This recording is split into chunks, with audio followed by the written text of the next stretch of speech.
Bonjour à toutes et à tous. Alors, dans le cadre de la préparation de de l'édition 2025 de notre webcast EY annuel sur naviguer dans l'univers des métaux critiques, nous avons l'honneur aujourd'hui d'accueillir Pascal Agbouibor. Bonjour Pascal. Bonjour Moïse. Vous êtes Managing Director du cabinet Assafo Co. Alors Pascal, vous avez dirigé la pratique Afrique de cabinet Auric. Vous étiez membre aussi du board Auric Worldwide jusqu'à 2019. En 2019, vous avez quitté Auric pour créer votre cabinet Assafo Co, dédié au conseil juridique pour le continent africain. Aujourd'hui, Assafo Co compte à peu près 8 bureaux, 160 avocats, 300 à peu près collaborateurs. Et vos clients sont soit des investisseurs privés qui s'intéressent au continent, soit des États et des gouvernements africains. Pascal, vous êtes spécialisé dans l'énergie, dans l'exploitation minière, les infrastructures, les projets de développement sur le continent. Vous êtes constamment classé numéro 1 ou numéro 2, ça dépend des années, dans le top 100 des avocats les plus influents, publié pratiquement tous les ans par Africa Business Plus. Merci Pascal pour votre disponibilité pour échanger aujourd'hui donc, autour de l'industrie minière sur le continent africain. Alors nous avons eu l'occasion de travailler ensemble, en tout cas de collaborer sur pas mal de sujets brûlants sur le continent. Moi j'ai en tête la Guinée, la RDC, le Burundi aussi. Absolument. Alors, peut-être pour commencer cette interview, encore une fois, qui porte sur l'industrie minière, commençons par les principaux enjeux de cette industrie sur le continent. Alors, selon vous, quels sont les principaux enjeux auxquels l'industrie minière est confrontée en Afrique aujourd'hui? Alors, d'abord, merci de m'inviter à cette session, à cette conversation. Et félicitations à EY pour cette initiative. Vous êtes à plusieurs éditions désormais, donc c'est un privilège pour le cabinet et pour moi-même d'être invité à y participer. Pour répondre à votre question, évidemment, la question est large. Les défis de l'industrie minière, notamment relativement aux minerais critiques en 2025, ils sont énormes, mais je pense qu'on peut aussi placer le sujet, la problématique dans le contexte mondial actuel, entre la multipolarisation ou la superpuissance américaine, la confrontation entre les différents pôles, notamment sur l'accès, l'approvisionnement en minerais, plus particulièrement les minerais stratégiques et critiques. L'Afrique se retrouve d'une certaine manière plus que jamais au centre du jeu, parce que certains de ces minerais sont identifiés comme étant principalement de sources africaines. Évidemment, on pense tout de suite au cobalt, mais on pourrait penser au germanium qui est moins connu, et il y a d'autres minerais stratégiques et critiques dont l'Afrique regorge et dont certains pays d'Afrique regorgent. De ce point de vue, il y a une opportunité unique pour le continent, c'est-à-dire comment se positionner pour ne pas continuer d'être seulement une source d'extraction des minerais, mais participer pleinement aux enjeux globaux. La participation aux enjeux globaux veut dire, par exemple, sur la problématique de la transition énergétique. Sur le continent. Dans le monde, c'est ça qui est intéressant. Sur la problématique de la transition énergétique dans le monde, l'Afrique a la possibilité, finalement, de participer au débat, d'être autour de la table, et pas seulement un endroit où on va extraire, payer des royalties et des redevances, et ensuite les choses se passent en dehors. Le sujet du cobalt, par exemple, est intéressant à cet égard. Quand on voit le poids, l'importance du cobalt dans la production de véhicules, de batteries pour véhicules électriques, typiquement, je crois que c'est une occasion pour l'Afrique d'être autour de la table. De ce point de vue, c'est une opportunité. Comment les pays africains s'y prennent et vont s'y prendre, et notamment la RDC, c'est un autre sujet. Je pense également que lié à cela, l'enjeu des minerais critiques ces dernières années, je pense, va avoir un terrain de jeu et de réflexion plus large. Là encore, ce n'est pas simplement une question d'extraction, mais une approche holistique va permettre de voir l'entièreté de la chaîne de valeur, depuis la mine, les solutions d'évacuation, l'énergie électrique dont les industries ont besoin, et ensuite le maillage par rapport à l'environnement industriel lui-même. Je pense que c'est quelque chose qui prend une résonance particulière. Le troisième enjeu, j'en ai fini, je pense aussi, compte tenu précisément de ce qu'il s'agit de minerais critiques et stratégiques, que les pays africains réalisent à quel point, en réalité, le monde a besoin d'eux.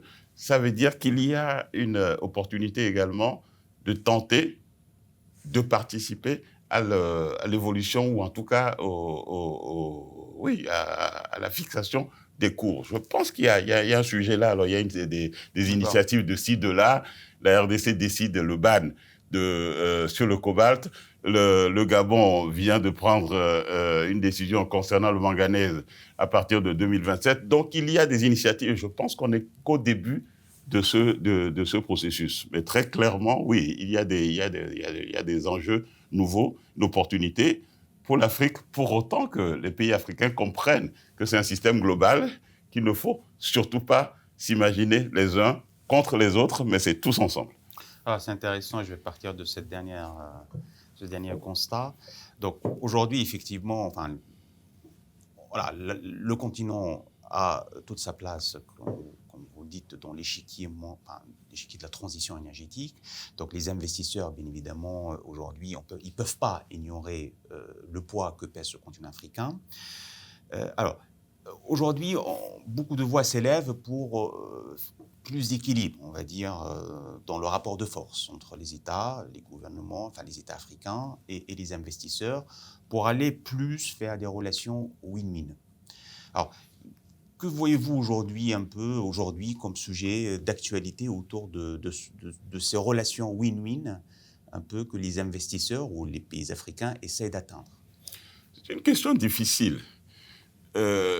Telle que formulée, le sujet est séduisant et de bon sens, parce qu'il y a une prise de conscience évidente, parce qu'il y a la pression aussi des populations, qui est qu'il n'est plus question de se présenter comme des pays pauvres qui n'ont que leur industrie extractive, avec des grands opérateurs, parce qu'ils ont la technologie, parce qu'ils ont le capital, parce qu'ils ont l'expérience, et qui viendraient se servir, et parfois peut-être au détriment des pays. C'est un peu la musique qui a été servie longtemps, et qu'aujourd'hui, il y a une prise de conscience que non, il faut équilibrer les termes. Mais qu'est-ce que l'équilibre veut dire? Là encore, on a l'impression que c'est changeant selon que les cours s'envolent. On a l'impression qu'on se fait voler, et quand ils sont bas, on oublie que l'investisseur, lui aussi, doit s'y retrouver.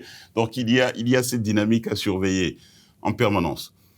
Le win-win, je dis que c'est un sujet difficile, parce que, pour moi, nous entrons dans une période extrêmement intéressante où il faudra avoir le courage de revisiter le rôle des uns et des autres. Depuis l'exploration, qui est le mieux qualifié pour faire l'exploration, et en anticipant la part de l'intelligence artificielle. Je vois qu'il y a des acteurs aux États-Unis, par exemple, qui viennent avec des solutions nouvelles sur l'identification des indices puis des ressources. Je pense que déjà anticiper ça, qu'est-ce que ça veut dire demain? Parce que les données vont être à la disposition de tous, comme on le voit en général dans les nouvelles technologies. Deuxièmement, qui fait l'exploitation, ensuite l'off-take, et ensuite évidemment les industries consommatrices. Je pense qu'il va y avoir, en tout cas, il faut une réflexion plus approfondie sur le rôle des uns et des autres. Par exemple, ces derniers temps, il y a une réflexion qui émerge Est-ce que le financement de l'Explo donne droit pour l'éternité aux ressources? C'est une interrogation et j'entends que ça monte. D'autres considèrent qu'en réalité, il s'agit de services à rendre et qu'il s'agit de payer le juste prix pour le service rendu, y compris sur ces thématiques de production, etc. etc. Récemment, j'ai rencontré un grand major qui me dit nous, maintenant, avec toutes les difficultés qu'il peut y avoir parfois dans les pays hôtes, les cours flambent, on nous dit qu'on vole le pays.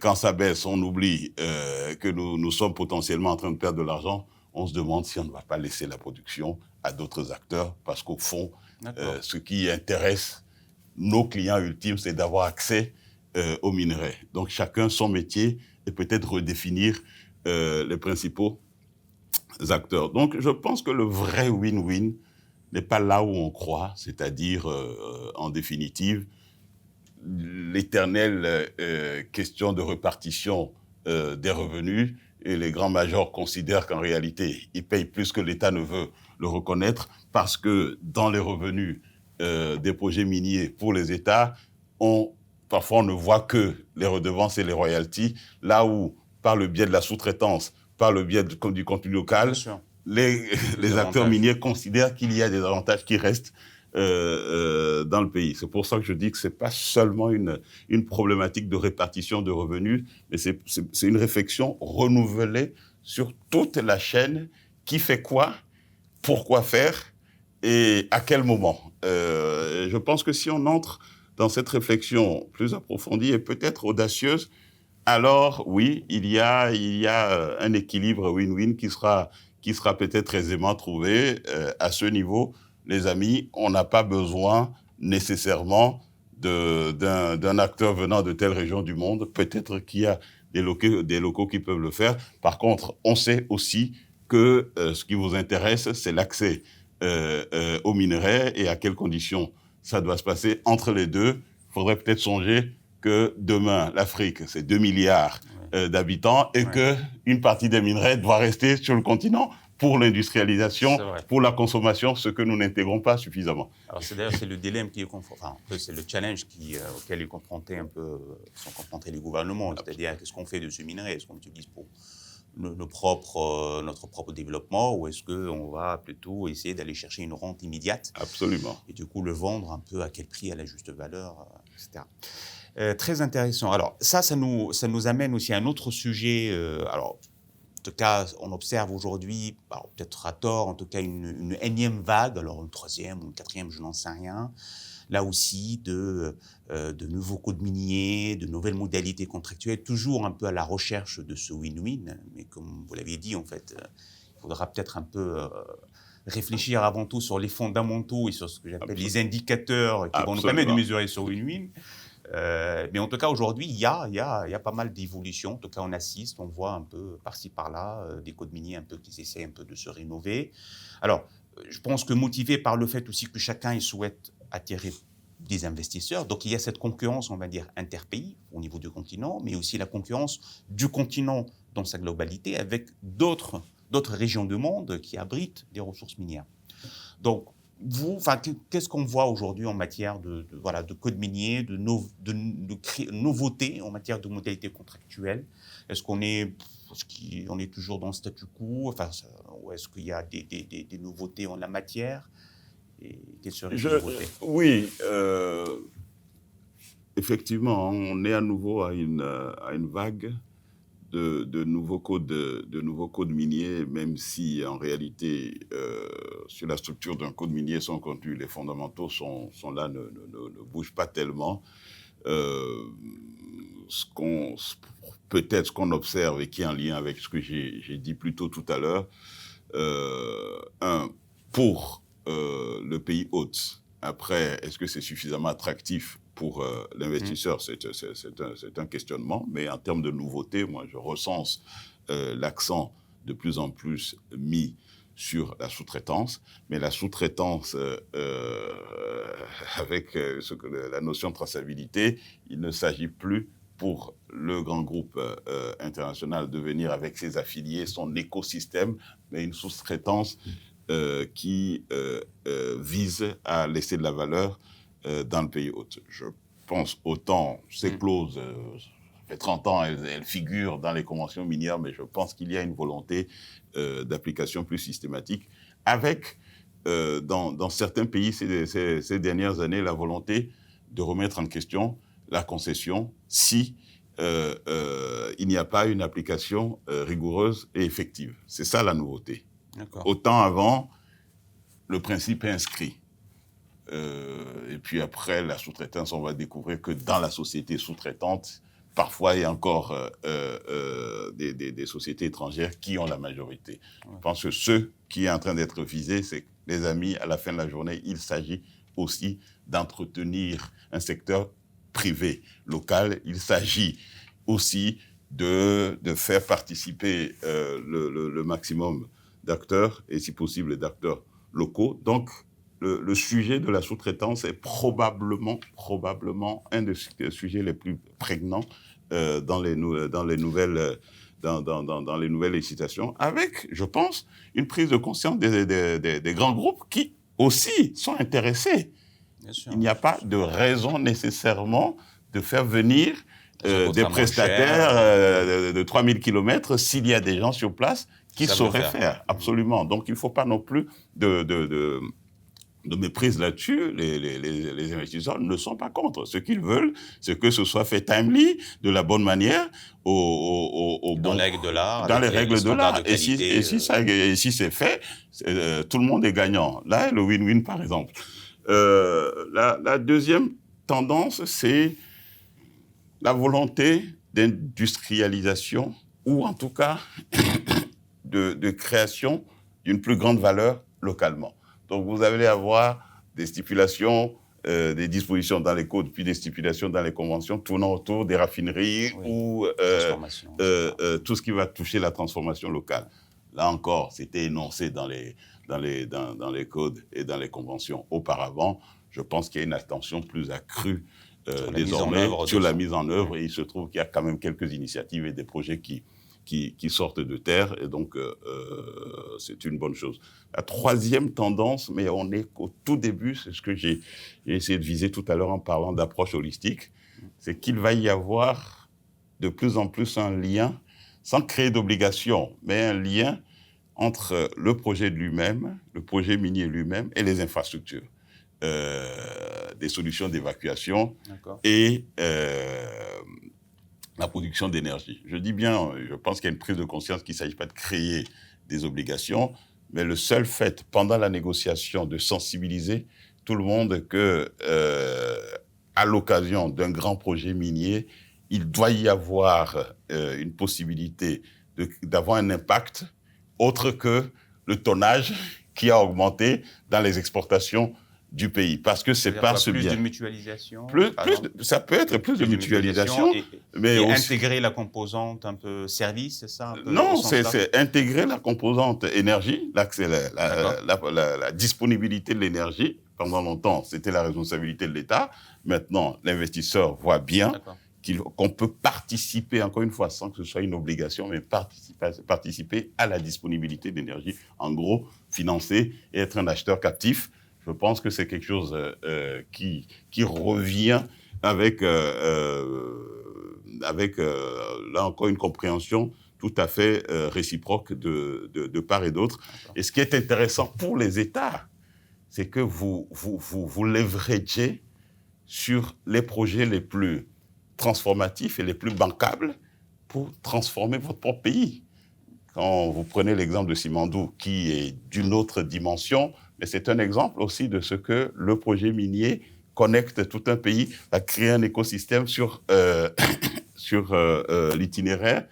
À plus petite échelle, vous répétez la même chose dans d'autres pays, des solutions sur 200, 300 km, des solutions sur 100 km, mais qui vont avoir multi-usage pour le chemin de fer, par exemple. Mais tout ce que vous créez comme environnement économique autour, je pense que ça, c'est la dernière tendance, aussi l'approche plus holistique, sans que l'obligation pèse sur le minier. C'est juste une réflexion plus large que l'approche classique, qui est que je sais extraire des minerais, je mets le montant pour la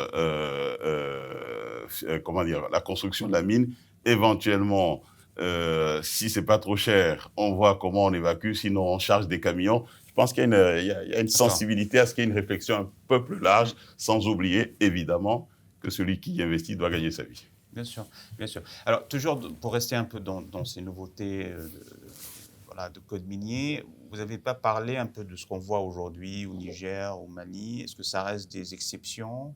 Un peu cette volonté d'aller nationaliser les mines, Alors, on sait faire, on n'a pas besoin d'eux, etc. Non, c'est intéressant parce que d'ailleurs, j'aurais voulu commencer ma réponse tout à l'heure avec ça. Quand j'ai dit, en fait, il n'y a pas tant de nouveautés que ça, c'est parce qu'au fond, la vraie question et le défi posé au code minier de nos jours, c'est déjà de savoir si les fondamentaux sont réunis, et notamment dans des pays civilistes. Est-ce que la signature a encore une valeur? Est-ce qu'un contrat a encore une valeur? Est-ce qu'une clause de stabilisation a encore une valeur? Ce sont des fondamentaux qui sont un peu challengés ces temps-ci. Et je pense que pour un investisseur, parlant d'attractivité, il ne faut pas aller chercher loin. Bien sûr. On est en train de parler de est-ce qu'il y a des nouvelles tendances, mais en fait, on n'a pas besoin de nouvelles tendances. L'investisseur se retrouve aujourd'hui réduit à dire je veux déjà être rassuré sur ce que j'ai signé. Ce que l'État a signé, est-ce que l'État honore sa signature et que demain, pour des raisons tout à fait légitimes, on estime que le souverain doit exercer ses prérogatives, est-ce qu'on tient compte de l'impact de ces décisions souveraines sur mon exploitation? Et ensuite, en cas de contentieux, est-ce que je peux espérer raisonablement que le forum que nous avions identifié en cas de difficulté, que nos débats aient lieu devant ce forum et non pas qu'ils soient détournés ailleurs? Ce sont des questions, ce sont toutes basiques, mais qu'on peut considérer qui sont malmenées. Donc, je pense qu'on va devoir revenir quasiment à ce qui a été fait il y a 50 ans, c'est-à-dire créer un cadre rassurant, stable pour l'activité minière, commençant par la force obligatoire du contrat. Est-ce qu'on respecte ce qu'on a signé? Mais en réalité, des deux côtés. Ça veut dire que l'État aussi veut être rassuré que l'investisseur D'ailleurs, honore souvent, sa l'argument signature. qui est donné, c'est que le non-respect est plutôt, enfin, après, selon leur lecture, elle était plutôt côté investisseur avant de venir côté État. C'est-à-dire, c'est parce que vous n'avez pas respecté les engagements que nous, on va en fait, finir par. C'est bien pour ça qu'il faut bilatéraliser et donc, oui, revenir aux fondamentaux. Est-ce que la signature vaut encore quelque chose de nos jours? Bon, on est d'accord. Donc, le continent africain est face à cette opportunité, belle opportunité, autour des métaux critiques, de la transition énergétique. Je pense que des opportunités comme celle-là, il n'y en a pas beaucoup. Non. Par le passé, il y avait l'opportunité un peu dans le secteur pétrolier, ensuite le secteur gazier. Donc on est face à un continent qui se cherche aujourd'hui. Et de dire comment je peux profiter de ça. Alors, effectivement, la question, c'est, selon vous, comment les pays africains peuvent-ils mieux gérer ces ressources pour garantir un développement durable et une croissance aussi économique, non pas à court terme, mais pour les prochaines générations, du long terme? Alors, soyons clairs. Ce qu'on peut évacuer tout de suite, c'est l'utilisation vertueuse des revenus des projets miniers. Ça concerne tous les pays et je pense que c'est quand même le premier niveau. Je pense que votre question va plus loin, mais commençons par ça. Si les fonds, les redevances, les royalties, les impôts sur les sociétés, je dirais même les charges, les cotisations payées sur les salaires ne sont pas bien utilisés, il y a déjà un sujet. Donc, je pense qu'au moins ça, il faut l'identifier, à se dire c'est le B à bas. Donc, revenons maintenant à la substance de la question. À titre personnel, et ce que j'observe, je pense que certains grands pays miniers ont compris, comme vous le disiez tout à l'heure, qu'il y a une occasion unique, et que la fenêtre ne durera peut-être pas longtemps, d'où la nécessité, en réalité de leverager sur leur potentiel minier en touchant le maximum de pans de leur économie. D'où l'approche holistique dont je parlais tout à l'heure et la volonté de définir de plus en plus de projets intégrés. On va voir de plus en plus de situations où la mine signifie l'infrastructure, la mine signifie l'énergie et probablement la mine signifie des industries locales qui profitent de l'ensemble des opportunités que le projet minier offre. Je pense que ça a l'air dit comme ça avec facilité, mais je pense que c'est un des principaux défis parce que c'est de cette manière seulement qu'un pays qui a des ressources importantes dont le monde a besoin ne se contentera pas juste de constater les recettes d'exportation, mais aura une politique intégrée, un écosystème qui est dynamique dès le premier jour du projet minier, plutôt que nous avons collecté tant de milliards de recettes d'exportation, qu'est-ce qu'on en fait? Non, en même temps que le projet se déroule, il y a tout un pays qui profite de la mise en œuvre des projets. Je pense que c'est ça, il y a une politique, je crois qu'il y a une volonté, il y a une compréhension de ce que c'est ce que les enjeux imposent en ce moment. Après, d'un pays à l'autre, est-ce que la solution d'évacuation, c'est du type Simandou, 700 km, donc c'est plus lourd, ou c'est faisable parce qu'il y a juste 50 km et ensuite on est raccordé à autre chose. Donc il va y avoir ces petites nuances, mais ça ne change rien au fait que l'enjeu pour les pays, c'est de ne plus voir le minerai, la bauxite seulement, c'est de ne plus voir juste le cuivre, mais se voir tout ce qu'il y a. Plusieurs dimensions. Exactement. C'est un raisonnement à plusieurs dimensions et j'aime bien ce que vous dites, c'est-à-dire effectivement, il n'y a pas que les revenus. Bon, c'est bien ça, c'est le cash immédiat. Et d'ailleurs, il faudra le savoir gérer, mieux gérer et le surveiller aussi pour que ça arrive finalement à l'objectif attendu. Mais aussi, il faut raisonner sur d'autres dimensions, d'autres composantes. L'infra, effectivement, l'énergie, donc profiter un peu de ces projets pour aussi développer un peu plus l'infrastructure énergétique dans le pays. La composante sous-traitance, contenu local, c'est important. Ça nous donne même d'autres sujets, qu'appelle-t-on une entreprise locale, etc. Il y a beaucoup de réflexions autour de ça. Mais effectivement, donc c'est ça ce qui va faire la réussite, je pense, du continent africain face à cette belle opportunité, belle occasion autour de la transition énergétique. C'est pas de se contenter uniquement d'avoir une réflexion classique, je dirais, sur les retombées immédiates, mais plutôt avoir une politique très générale et accompagner. Ils ont un rôle aussi.